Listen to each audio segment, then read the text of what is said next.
नमस्कार मंडळी, श्री स्वामी समर्थ. मंगळवार 3 मार्च 2026 रोजी 2026 चं पहिलं चंद्रग्रहण होणार आहे. 2 तारखेला होळी आहे आणि 3 तारखेला मंगळवारी चंद्रग्रहण होणार आहे.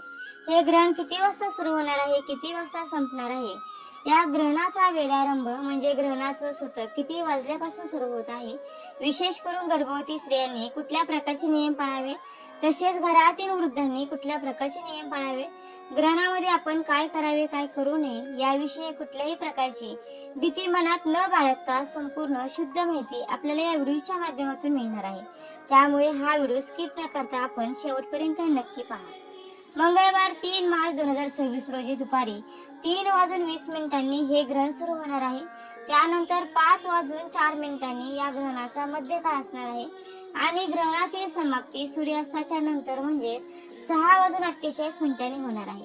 भारतामध्ये हे साधारण 4 ते 4.5 तासाचं ग्रहण दिसणार आहे, परंतु संपूर्ण जगामध्ये ही अत्यंत महत्वाची खगोलीय घटना आहे आणि जवळजवळ 4.5 तासाचा हा ग्रहणाचा एकंदर कालावधी असणार आहे. या ग्रहणाच्या दिवशी वार मंगळवार आहे, म्हणजे मंगळाचा प्रभाव या ग्रहणावरती विशेष करून राहणार आहे. या ग्रहणाचा आरंभ कधी होत आहे तसं तर मी सांगितलं आहे की 3:20 पासून आरंभ होतो, परंतु ग्रहणाच्या पूर्वी 8 तास त्याचा वेधारंभ किंवा त्याचा सूतक सुरू होत आहे. त्यामुळे सूर्योदयापासून हा ग्रहणाचा सूतक आरंभ होत आहे. त्यामुळे सामान्य जनांनी सकाळी सूर्योदयाच्या पूर्वी जेवण वगैरे करून घ्यावं. ग्रहणाच्या वेधारंभामध्ये शक्यतो भोजन करू नये. ज्या स्त्रिया गरोदर आहेत, आबालवृद्ध आहेत, आजारी व्यक्ती आहेत, अशक्त व्यक्ती आहेत, त्यांनी सकाळी 11 पूर्वी विशेष करून भोजन करून घ्यावे.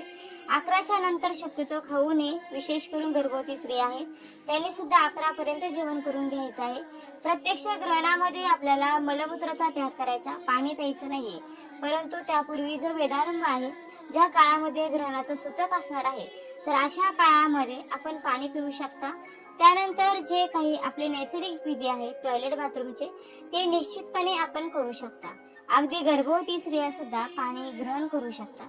आता गर्भवती महिलांनी कोणते नियम पाळायचे, अगदी छोटे छोटे नियम आहेत आणि हे नियम गर्भवती महिलांनी पाळायचे आहेत. बघा, ग्रहण काळात गर्भवती महिलांनी मांडी घालायची नाही, पायाची आडी घालायची नाही, बोटे मोडायचे नाही, यावेळेस केस विंचरायचे नाहीत किंवा केसांना वेणी देखील घालायचे नाही, म्हणजे गाठ मारायचे नाही. त्याचप्रमाणे या वेळेमध्ये आपल्याला पायावर पाय टाकून बसायचं नाही, मांडी घालून बसायचं नाही, कुठल्याही प्रकारची वस्तू चिरायची नाही किंवा कापायची नाही किंवा सुई धाग्याने काही गोष्टी आपल्याला शिवायच्या नसतात. त्याचप्रमाणे आपल्याला स्वयंपाक करायचा नाही. शक्य झाल्यास आपण या वेळेमध्ये जेवण करू नये, कारण या ग्रहणाच्या काळात देखील खूप प्रमाणात विषाणूंचा प्रभाव हा पृथ्वीवरती असतो, आपल्या आजूबाजूच्या वातावरणात असतो आणि ते अन्नावर पाण्यावर बसतात आणि आपण हे अन्न या वेळेत ग्रहण केलं तर आपल्याला त्याचा त्रास हा होऊ शकतो. यासाठी या वेळेत आपल्याला कुठल्याही प्रकारचं जेवण करायचं नाही. आता जर का लहान मुलं असेल, त्याला भूक लागली तर तुम्ही खायला देऊ शकता. आजारी व्यक्ती असतील, गोळ्याचा टायमिंग असेल, खावं लागत असेल तर मग तुम्ही त्यांना देऊ शकता. गर्भवती महिला असतील, डॉक्टरने काही औषधे घ्यायला सांगितले असतील, पाणी घ्यायला सांगितलं असेल तर तुम्ही ते पाणी देखील पिऊ शकता. वॉशरूमला देखील तुम्ही जाऊ शकता. तुम्ही घरात चालू फिरू शकता. त्याचप्रमाणे या काळात तुम्ही मंत्र जप, गुरुमंत्र असेल त्याचा देखील जप तुम्ही करू शकता. बघा, या काळात जास्तीत जास्त तुम्ही तुमच्या पोटावर हात ठेवून एखाद्या स्तोत्राचा मंत्राचा पाठ करू शकता आणि जास्तीत जास्त सेवा उपासना या करू शकता. तुमच्या कुलदेवीचं नामस्मरण तुम्ही करू शकता. आणि म्हणजेच काय तर या काळात आपल्याला या गोष्टी, धार्मिक गोष्टी, आध्यात्मिक गोष्टी या जास्तीत जास्त करायच्या आहेत. त्याचप्रमाणे बघा, आजारी व्यक्ती असतील, वृद्ध व्यक्ती असतील, त्यांनी देखील जास्तीचे नियम पाळण्याची काही गरज नाही. ज्या गोष्टींनी शरीराला त्रास होत असेल असे नियम तुम्हाला पाळायचे नाहीत, परंतु गर्भवतींनी हे नियम आवश्यक पाळायचे आहेत. त्याचप्रमाणे डोळ्यांनी ग्रहण बघायला बाहेर जाऊ नका. शक्य झाल्यास घरात बसण्याचा प्रयत्न करावा. ग्रहण काळ हा मंत्रसिद्धीसाठी आणि नामस्मरणासाठी सर्वोत्तम मानला जातो. बघा, या काळात केलेला जप 1000 पटीने अधिक फळ देतो आणि म्हणून या काळामध्ये जप, तप, मंत्र करावा, कोणत्या मंत्राचा जप करावा, तर चंद्राचा मंत्राचा जप करू शकता. ओम सोमाय नमः हा चंद्राचा मंत्र आहे, तर या मंत्राचा जप करू शकता. किंवा तुमच्या सद्गुरूंनी तुम्हाला जो मंत्र दिला असेल किंवा तुमच्या नित्य साधनेतला कुठलाही मंत्र असेल त्याचाही जप करू शकता. महामृत्युंजय मंत्र सुद्धा ग्रहण काळामध्ये म्हणावा. नकारात्मकता दूर करण्यासाठी रामदास स्वामींनी लिहिलेलं मारुती स्तोत्र असेल, हनुमान चालीसा असेल, बजरंग बाण असेल, अशा स्तोत्राचे पठण करणं देखील खूप लाभदायक मानलं जातं. कुलदैवताचं नाव घेणं सुद्धा सर्वात प्रभावी ठरतं. बघा, या सगळ्या गोष्टी करायला जमतीलच असं नाही, यातली कुठलीही एक गोष्ट जमली तरी ते आवश्यक करावे. ज्याचे भाग्य साथ देत नाही त्यांच्यासाठी हे ग्रहण एक दुर्मिळ संधी आहे. भगवान वेदव्यास म्हणतात की ग्रहण काळात केलेले जप, दान, ध्यान आणि सत्कर्म हे 1,00,000 पट फळ देतं. तुमच्याकडे कोणताही मंत्र नसेल तर श्री स्वामी समर्थ या मंत्राचा जप करा. होळीची पौर्णिमा ही मनवादी तिथी आहे. बघा, या दिवशी केलेले तर्पण पितरांना 2000 वर्ष तृप्त करते.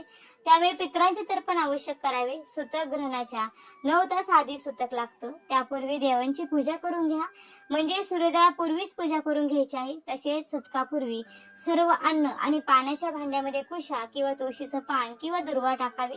ग्रहण सुरू होण्यापूर्वी आणि ग्रहण सुटल्यानंतर वस्त्रासहित स्नान करणे आवश्यक आहे. आता ग्रहण काळात दान करण्याचे नियम. ग्रहण काळात बाहेर जाऊ नये, त्यामुळे ग्रहण चालू असतानाच गायीच्या चाऱ्यासाठी, पक्ष्यांच्या अन्नासाठी किंवा गरिबांच्या वस्त्रासाठी पैसे किंवा अन्न बाजूला काढून स्पर्श करून ठेवावे. ते दान ग्रहण काळातच मानले जाईल. जरी तुम्ही ते नंतर दिले तरीही चालेल. आता ग्रहण काळात काय करू नये? झाडे तोडू नका. ग्रहण दिवशी पाने, लाकूड आणि फुले तोडू नका. पौर्णिमेला तुळस देखील तोडू नये किंवा ग्रहण काळात देखील तुळस तोडू नये. प्रवास करू नका. विहिरीजवळ, पाण्याजवळ जाऊ नका. उघड्या डोळ्यांनी चंद्रग्रहण हे पाहू नका. कपडे धुवू नका किंवा पिळू नका. केस धुवू नका. ग्रहण काळात झोपू नका. मलमूत्र त्याग करू नका. मैथून करू नका आणि भोजन देखील करू नका. ग्रहणासाठी एक वैज्ञानिक तर्क सुद्धा नक्की देता येईल. जसं चंद्राचा कलांचा परिणाम हा समुद्राच्या पाण्यावर होत असतो. चंद्रावर समुद्रात भरती आणि आहुती येते. समुद्रासारख्या एवढ्या मोठ्या विशाल जलाशयावर चंद्राचा परिणाम होत असेल तर माणसाच्या शरीरात तर 70% पाणी आहे. आणि म्हणूनच असं म्हटलं जातं की चंद्राचा परिणाम माणसाच्या शरीरावर, मनावर होतो आणि म्हणून त्यासाठी चंद्रग्रहणाच्या काळात हे नियम पाळायला सांगितले जातात. चंद्रग्रहण ही केवळ एक खगोलीय घटना नसून आध्यात्मिक दृष्टीने हा काळ अत्यंत संवेदनशील मानला जातो. या काळात वातावरणातील सूक्ष्म लहरीचा परिणाम आपल्या अन्नावर आणि आपल्या मनावर होत असतो असंही म्हटलं जातं. ज्योतिषशास्त्राचा विचार केला तर हे चंद्रग्रहण 4 राशीसाठी शुभ ठरू शकतं. मिथुन रास, तुळ रास, वृश्चिक रास आणि मीन रास. त्याचबरोबर ज्या राशींनी चंद्रग्रहणाच्या काळात सावध राहायचे त्या राशी म्हणजे वृषभ रास, सिंह रास, कन्या रास आणि मकर रास. मंडळी, यंदा धुळवडीला चंद्रग्रहण आल्यामुळे ज्या ज्या भागात धुळवडीला रंग खेळले जातात त्यांना 4 तारखेला रंग खेळण्याचा सल्ला दिला आहे. 3 तारखेला ग्रहणाचे नियम ज्यांना पाळायचे आहेत त्यांनी रंग खेळू नये असं देखील म्हटलेलं आहे. तर हा माहितीपूर्ण व्हिडिओ कसा वाटला? व्हिडिओ आवडला असेल तर व्हिडिओला नक्की लाईक करा, शेअर करा आणि चॅनलला सबस्क्राईब करायला मात्र अजिबात विसरू नका.